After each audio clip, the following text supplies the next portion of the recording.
So today we're going to be doing 1.3, and this is finding a quadratic from its graph. Now yesterday we focused on, and the day before actually, I think it was 2 days, we focused on graphing all the different forms of a quadratic.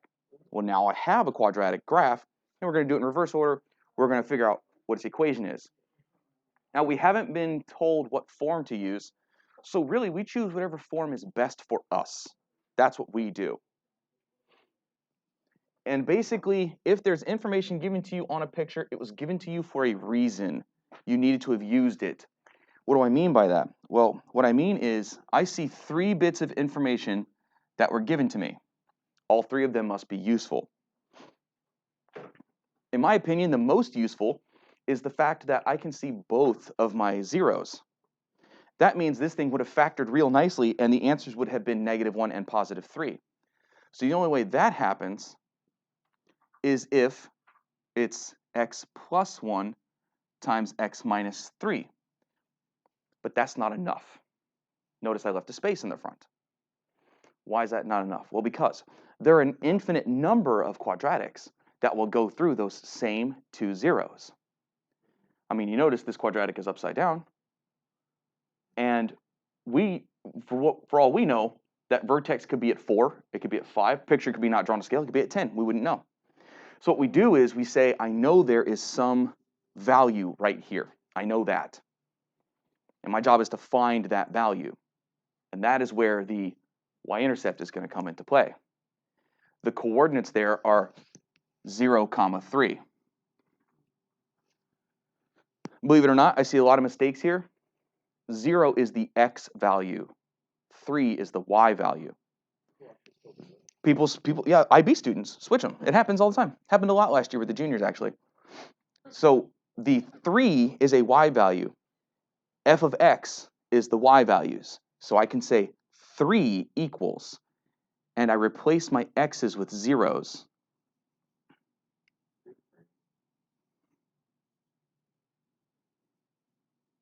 Showing a lot of work. But basically, you get 3 equals -3a. So if you divide both sides by -3, we found out that a is actually just -1. So had we just put a negative sign on the front of those parentheses, we would have looked into the right answer, because that is the correct answer. F of x equals negative x plus 1 times x minus 3, and no, the order of the parentheses does not matter.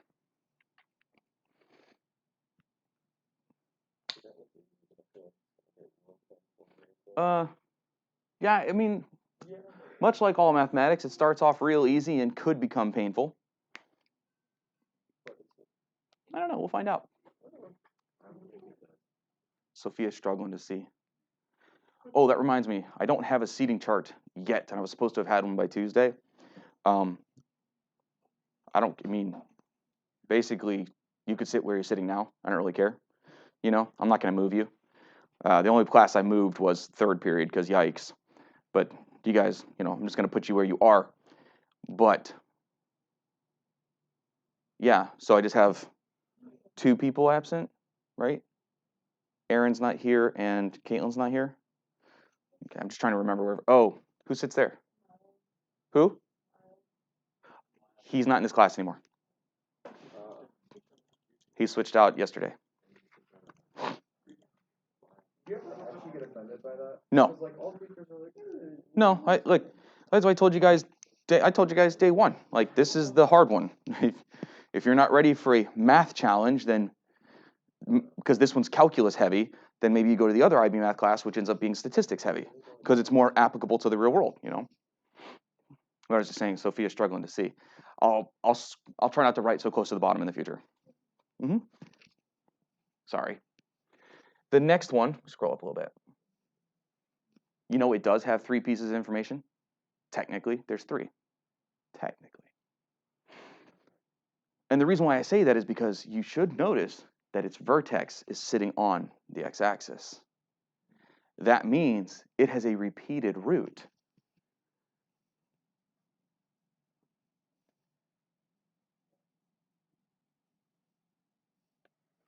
But once again, there is an infinite number of quadratics that have their vertex sitting at +2. So we need to use this piece of information, which is the point 0, 8, and this unknown constant. Again, 8 is the y value.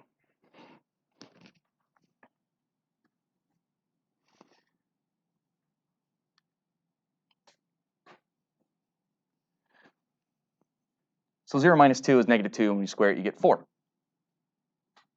And dividing both sides by 4 gets you a equals 2. So our final quadratic is f of x equals 2, quantity x minus 2, squared. There's a lot of 2's there. But it's not that bad, I don't think. You know? I don't think so. I have seen IB questions very, very similar to this, where there's a picture with a little bit of information on it, and it says, hey, find the axis of symmetry, find the y-intercept, hence, find the equation in this format, and it gives you a specific format, and then you go find the format, and it'll be like, where's the vertex, things like that. I've seen questions like that. Questions, comments, concerns? No? Okay. So far, so good. Let's wait until it gets a little more interesting. Right now, it's a little boring. Find the equation of this quadratic.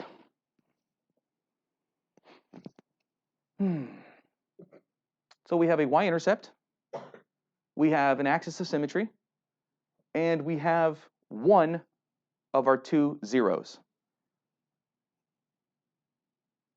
Well, there's a couple different ways we could approach this, and it really doesn't matter which one you choose because it didn't say which method to use. So if it was me, I would try to cheese the question a little bit. I would use the fact that this is the axis of symmetry to tell me what this number is. And then I would use the factored format, intercept form, like I did on the very first example, and I would plug in the y-intercept that I have right there. You see, remember, and we talked about this last week when we talked about the quadratic formula, remember that both of the two zeros, the solutions, have to be the same distance from the axis of symmetry. That distance is a 3. So this distance is a 3. That puts this at x equals 4. So again, unknown constant. X plus 2 gave us negative 2 as a solution, and x minus 4 gave us positive 4 as a solution. And we use our y-intercept at 0, 16, look at that, 0, 16, to figure out what that a value is. Again, 16 is the y value. 16 is f of x. 16 equals a, plugging in 0,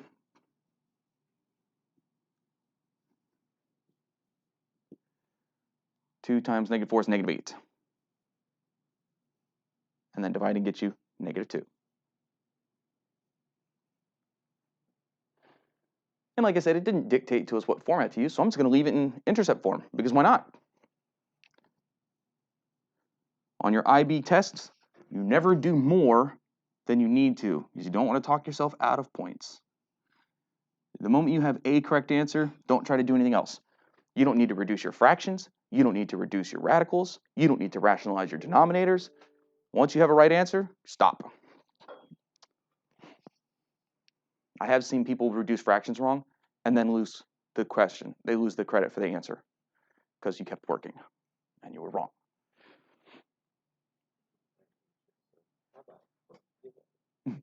So what do you think? It's easy, right? Played a little game of what do I know because of what I know. I like that. I like geometry type stuff. What do I know because of what I see? What does that tell me? Anybody that can think through the process of, well, I see what's there, but what else do I know because of what's there? Anybody that can think their way through that should be okay. Find the quadratic equation whose graph crosses the x-axis at 4 and negative 3, passes through the point 2, negative 20. Give your answer in standard form. All right, this time it was dictated. So what do we know? We know our x-intercepts are 4, 0 and negative 3, 0. And then we have some other random point, some rando at 2, negative 20. Well, I mean, I was given the x-intercepts. That means writing it in intercept form is the easiest way. So f of x would be some unknown. X minus 4 gives you positive 4 as a solution. X plus 3 gives you negative 3 as a solution. And you just plug in those values. Negative 20 is your y value, your f of x. Unknown, 2 minus 4, 2 plus 3. What is that? Negative 2 times 5, so negative 10.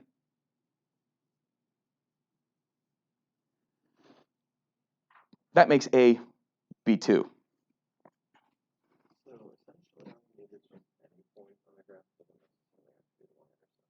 Yeah, any other point works just fine. You don't have to have the y-intercept because you need one more x comma y.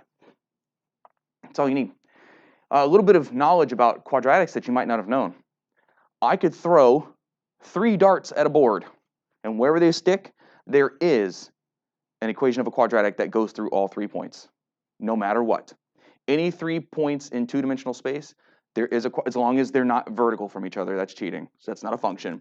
But as long as they're not vertical from each other, 3 random points in 2D space, there is a quadratic formula that goes through all 3 of them, and basically you just do what you just saw me do here. If you missed the board, don't worry, your equation just go through the wall then. But we're not finished. Even though we know what A is, we still have to FOIL and distribute a 2. So we have, because we were told to put it in standard form, we have a 2, and we have an x minus 4, and an x plus 3. I'm going to hope that everybody in the room knows how to FOIL. So it's 2, and then outside I have, or inside I have x squared minus x minus 12. Rather than me showing you how to FOIL, I'm assuming you all know how. And then just distribute the 2 to be finished.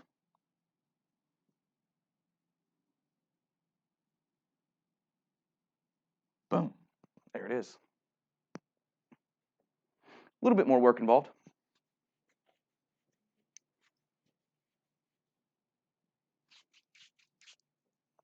But it shouldn't be that hard.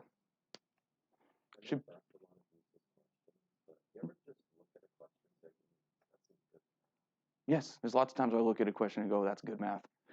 Usually on the IB exams. I look at them and go, ooh, man, that's good stuff. Yeah, right. You'll see. You'll see. Oh, I haven't told you guys this yet. So the way they work is, how do I say this right? I want to make sure I say this right. On the old exam, because you guys don't have the old exam, you guys have the new exam now. On the old exam, you had 90 minutes to earn 90 points. That's 1 point per minute. And that was done in 10 questions on day 1, and you did it again on day 2. The difference was day 1 is no calculator, day 2 is with calculator. And the question order goes from easy to hard. So number 1 will be the easiest question, and number 10 will be the hardest question. Wait until you guys see some number 10s. Wow. I've seen some number 10s that I have to sit and look at it, scratch my head and go, And people want to know, what does a 7 look like? And I've told you, a 7 looks like an answer key, right? Number 10 is what makes a 7, a grade of 7. The students that can do the number 10 are probably going to get the number 7. And that is not pooing on anybody. You have to understand, I've never had a student get a 7. It's insanely rare. It's only the top 10% of students in the world that get a 7. And if you had to imagine countries that have a lot of math skill, you might imagine where those 10% are coming from. Not a whole lot in the United States.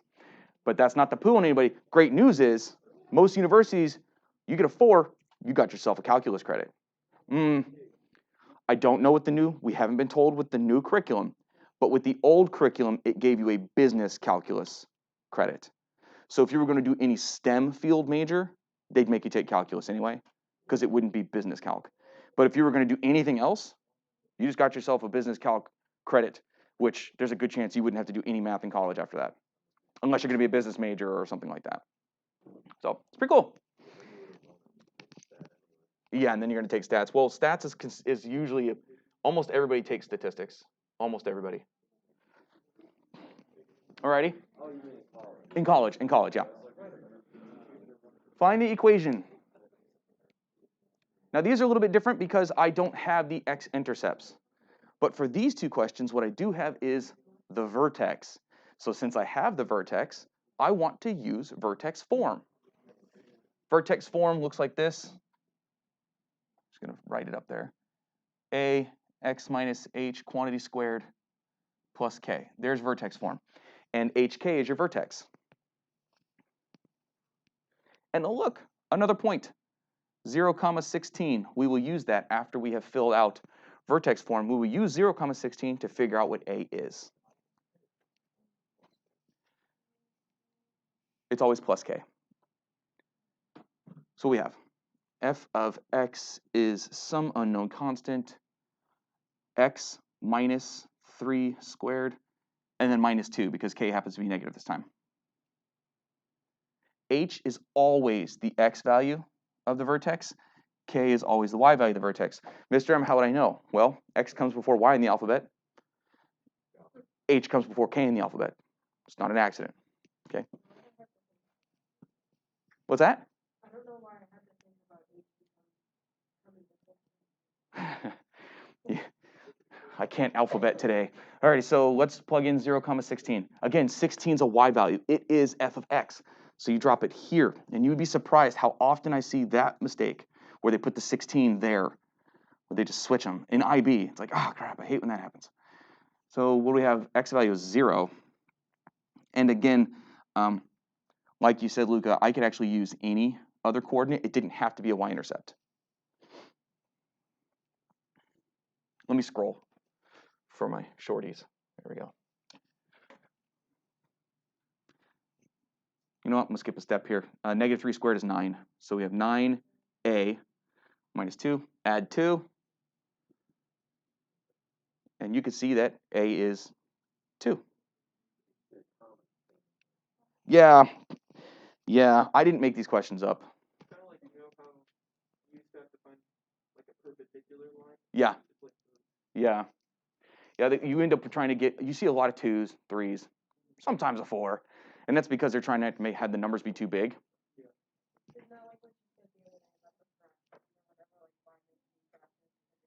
Yeah, like why make you complete the square with fractions? What's the point? Now, that doesn't mean you don't ever see fractions. Oh, you see a lot of fractions in IB, but they're never mind-bending type things. Yet. We'll get to some wild stuff in the future, like e to the pi and things like that as solutions to things. You'll see. Anyway, so the answer is 2x minus 3 squared minus 2. And of course, I got to scroll up to see the other one.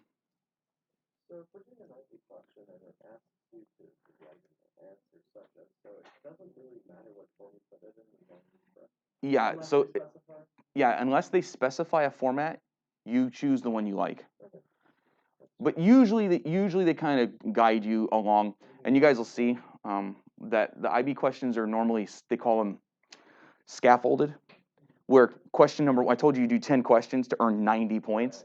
That's because each one has a part A and a part B, or maybe a part C, probably a part D, you know, and they do like that. And but they're scaffolded. So part A would say, find the vertex. And part B would say, hence, put the quadratic in this format. Find, and then it would say, hence or otherwise, find the equation of the quadratic. It would work like that. Yeah, you'll see the book at the beginning, it does a decent job with the easy level questions because these quadratic ones, so right now we're in what IB calls topic 2. We're in topic 2, which is the algebra stuff. No, excuse me, functions type stuff. The functions type stuff will always be questions like 1, 2, and 3. They're never the big ones, but they're important. Now, can they tie those skills into harder questions? Yes. But there's never here's a parabola that's a number 7. It doesn't work like that. It's always a number 1, 2, or 3. All righty. Same trick. Hey, you know, we can actually cheese this one if we wanted to. Because just like we did on the previous slide, we could easily find the other x-intercept if we wanted to. So this would be a hints or otherwise style question, but what I'm going to do is the same way I did this one. I'm going to use the vertex to put it in vertex form, and then I'll plug in -2 comma 0 to solve for my unknown. But if I wanted to, I could easily see that this is at -6 and use factored form again, but there's no reason to. So f of x is some unknown, x minus h. Well, this is h. It's already negative, so it's x minus -4, which is why I have x plus 4. And then it's always plus k, and k happens to be positive 2 this time. And now, since this is not a y-intercept, 0 is our y value. -2 is our x. And what is -2 plus 4 is 2. Square it is 4 again. So 4a plus 2. A is going to be a fraction this time. Subtract 2 and divide by 4. 2 over 4 is 1/2. -1/2. So our solution to the question is